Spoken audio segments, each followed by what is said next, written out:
There's one customer that would always come in. I was the cold brew guy. And we just got to know him pretty well by that. There was this really cheery gal that worked the cash register, and it was always, as soon as I walked through the door, "Hi, Vince," and blah, and I'm like, ugh. And one day he just looked particularly sad, and I asked him, what's going on, Vince? Nikki one day was like, "Dude, what's your deal? You seem really grumpy." And it's like, just not having, our cheer around here, and we're cheery people. He said it would take too long to explain. And I said, well, I'm actually off in half an hour and I don't have to pick up the kids for an hour, so. Even though you go through the steps of knowing that you need to have a transplant and getting on a list and going through that process. Me personally, I've never really wanted to be the guy that's like, "Hey, I need a kidney." He's had this kidney disease for 10 years or so at this point, and it was just really wearing him down, and he wasn't even 40 yet. It's called polycystic kidney disease.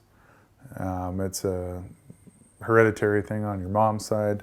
So when I came home, I told Justin about him, and the very first thing Justin said was, "I have a kidney, so I can give him the kidneys." Before he said anything else, before he knew anything else about the man, that was his first thought. To get to know Vince was pretty simple. It was the discussion that brought us all together, but it was never really the basis of the friendship. I remember I was at my aunt's house when I got the call saying that we were a match and he was going to get my kidney. The average person with my blood type, sits on the list for 4 to 5 years. I called him right away. I was like, "Hey Vince, you're getting my kidney." Like this, it was kind of a cool thing that, we're not just going into this pool. Like, I'm actually going to roll in on the same day you roll in, and my kidney's coming out and it's going into your body. As it gets closer, it is, definitely a good feeling to know that there's a high likelihood that all of this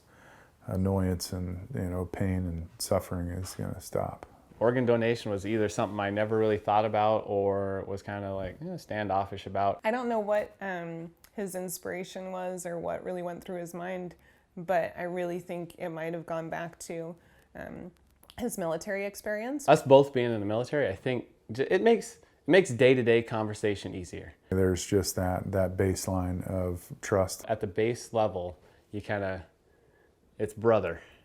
I had always had hope, and in the back of my mind, I knew I would make it out of this somehow, but not exactly how, and not this way. As I've grown older, I've kind of found that it's easier to give. It's easier, and the bigger the gift, sometimes the easier it is to give. Talking to other people, even really talking to myself, would I do the same thing in the same situation? And I don't know that I would have. It costs me a little bit of discomfort and time, and that's it. And my only biggest worry is what it costs me in my family. I can't pick up my kids for a couple months, run in the yard and play for a couple months, and that's probably the largest cost. There's a cost to my students. I'll be out for a little while, and I'm not going to be the same Mr. McNeil when I come back. I'll be a little slower. I can't run around the classroom. So the cost to the people that are around me is bigger than the cost to me, I think.